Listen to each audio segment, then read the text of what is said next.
kabarnya hari ini? Baik. Sehat? Sehat. Oke.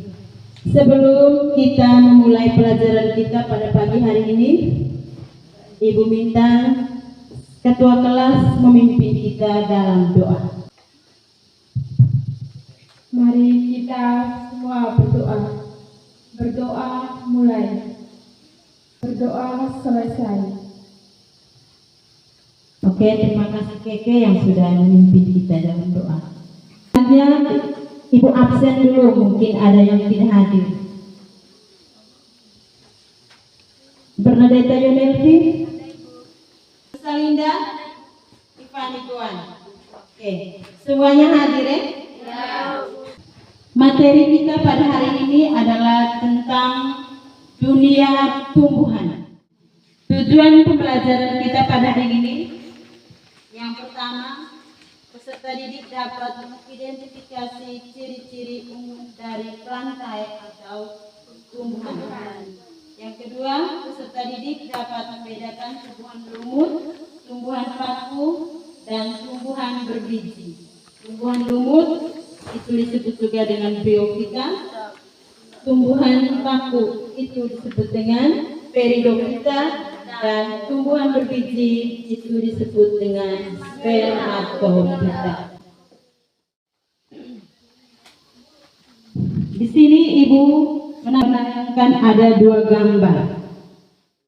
Apa perbedaan dari kedua tumbuhan tersebut? Ini memiliki perbedaan, yaitu hidup di habitat yang berbeda. Tumbuhan teratai ini hidupnya di air, sedangkan tumbuhan bunga sepatu ini tumbuhnya di daratan. Sekian. Terima kasih. Kita beri tepuk tangan dulu untuk kedua teman kita yang sudah menjawab. Dari materi kita pada pagi hari ini, yang pertama itu ciri-ciri umum dunia tumbuhan, yang kedua klasifikasi tumbuhan, yang ketiga divisio tumbuhan lumut atau bryophyta, yang keempat divisio tumbuhan paku atau peridophyta, dan yang terakhir divisio tumbuhan berbiji atau disebut dengan spermatophyta. Satu orang menjelaskan pengertian dari tumbuhan. Jadi tumbuhan itu merupakan salah satu organisme eukariotik multiseluler dengan dinding sel dan klorofil. Tumbuhan itu merupakan salah satu organisme eukariotik multiseluler dengan dinding sel dan klorofil. Apa manfaat tumbuhan bagi manusia? Yang kedua, sumber makanan. Mengurangi polusi udara. Itu adalah fungsi tumbuhan bagi manusia. Yang berikut kita lihat karakteristik tumbuhan. Karakteristik tumbuhan yang pertama, tumbuhan lumut. Yang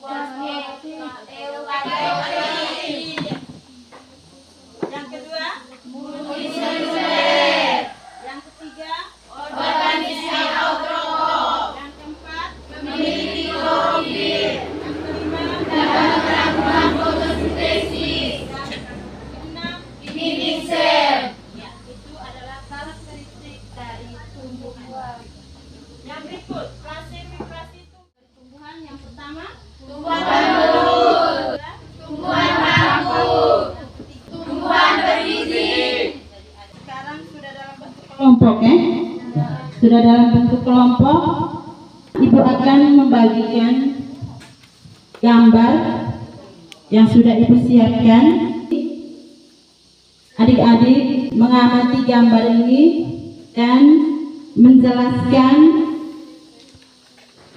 sesuai dengan karakteristik dari gambar itu masing-masing. Waktu untuk diskusi 15 menit.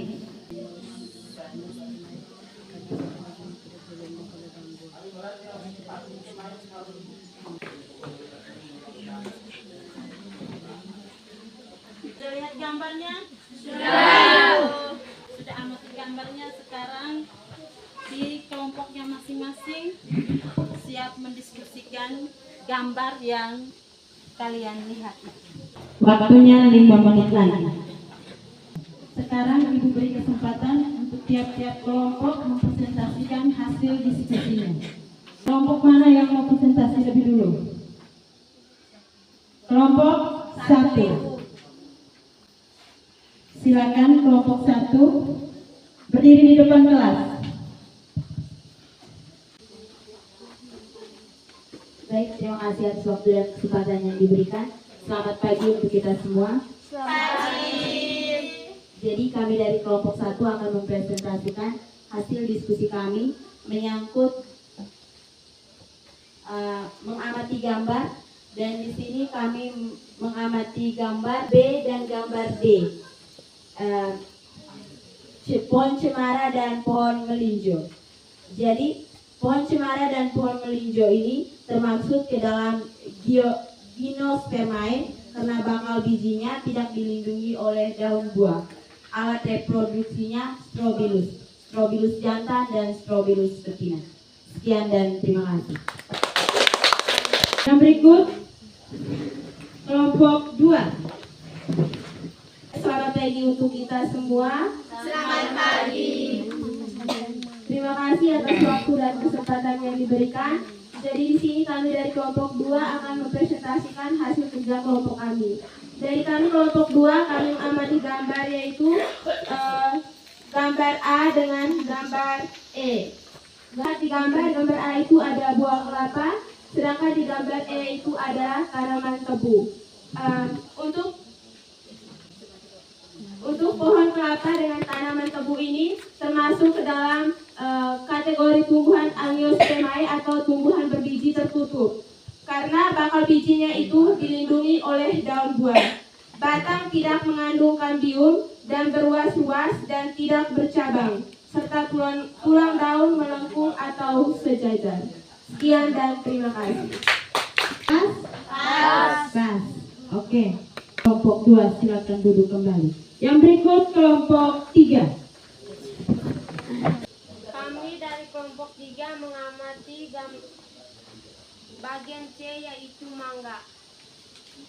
Tumbuhan C atau mangga termasuk ke dalam Angiospermae atau dikotil karena bakal bijinya dilindungi oleh daun buah. Batang berkambium dan tulang daun mengiris. Sekian dan terima kasih. Terima kasih. Kelompok 3 silakan duduk. Yang berikut Kelompok 4. Terima kasih atas waktu dan kesempatan yang diberikan kepada kami untuk mendiskusikan hasil kelompok kami. Tadi menurut hasil diskusi dari kami dapat menyimpulkan bahwa tumbuhan di gambar E merupakan tumbuhan cabai. Dan tumbuhan cabai tersebut termasuk dalam Angiospermae karena bakal bijinya dilindungi oleh daun buah. Dan alat reproduksinya yaitu putik sebagai alat kelamin betina dan benang sari sebagai alat kelamin jantan. Sekian.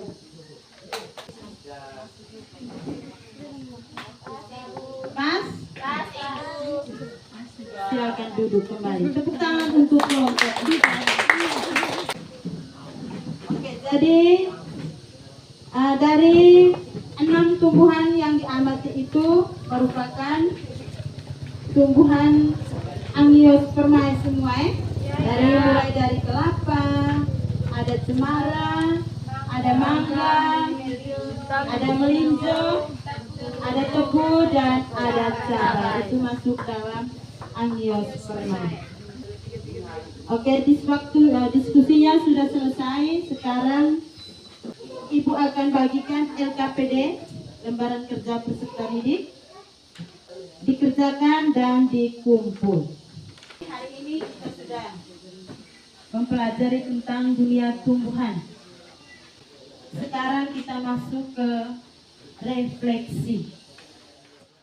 Adik-adik setelah mempelajari materi tentang dunia tumbuhan. Senangnya itu bagaimana?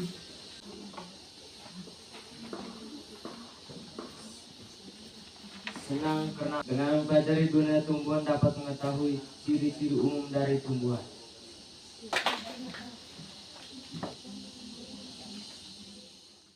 kami setelah mempelajari dunia tumbuhan adalah kami dapat mengklasifikasi tumbuhan sesuai dengan karakteristik masing-masing. Oke, yang berikut kesimpulan. Ada yang bisa memberikan kesimpulan? Menurut saya dari pembelajaran dunia tumbuhan, saya dapat menyimpulkan kingdom plantae atau dunia tumbuhan merupakan salah satu kingdom yang terdapat pada sistem klasifikasi makhluk hidup. Sekian.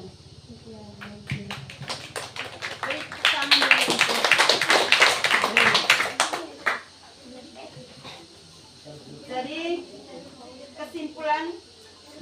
kesimpulan kita mempelajari dunia tumbuhan ini, yang pertama, kingdom plantae merupakan salah satu kingdom yang terdapat pada sistem klasifikasi makhluk hidup. Yang kedua, ciri-ciri umum dari kingdom plantae itu eukariotik, multiseluler, Organisme autotrof, memiliki klorofil, dapat melakukan fotosintesis, dan memiliki dinding sel. Manfaat dari mempelajari tentang plantae atau dunia tumbuhan itu kita klasifikasi tumbuhan berdasarkan genetik dan filogenetik melalui berbagai ciri tumbuhan. Oke. Ya. Mampu mengklasifikasikan tumbuhan berdasarkan genetik dan filogenetik mengenai berbagai ciri tubuh tumbuhan. Oke. Kita sudah mempelajari dunia tumbuhan. Ibu mau tes, ibu mau mengukur kemampuan adik-adik dalam pelajaran ini. Sekarang kita ujian post test. Soal post testnya sudah dibagikan, silakan dikerjakan sekarang dan dikumpulkan. Jangan lupa tulis dengan nama. Sudah semua? Sudah. Oke. Silakan dikumpulkan. Ibu minta ketua kelas berdiri kumpul.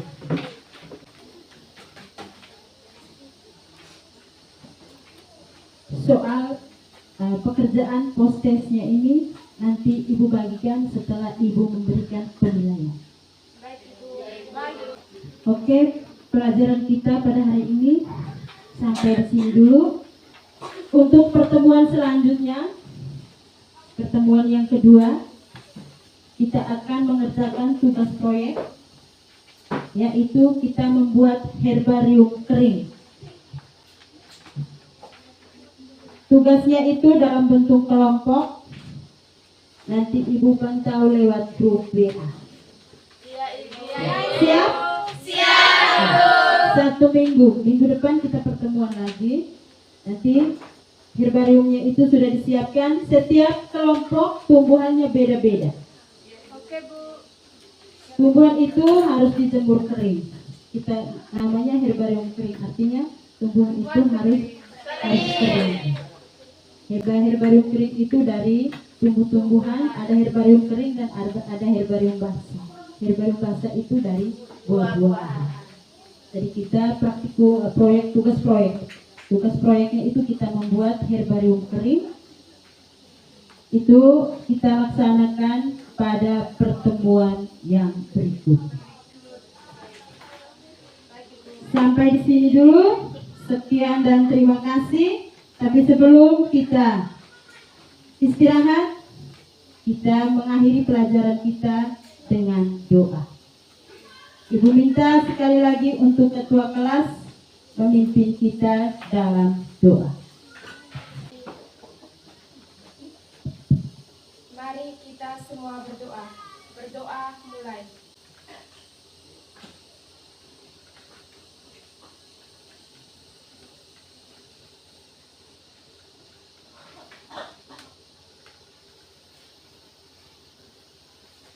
Berdoa selesai. Selamat siang semua.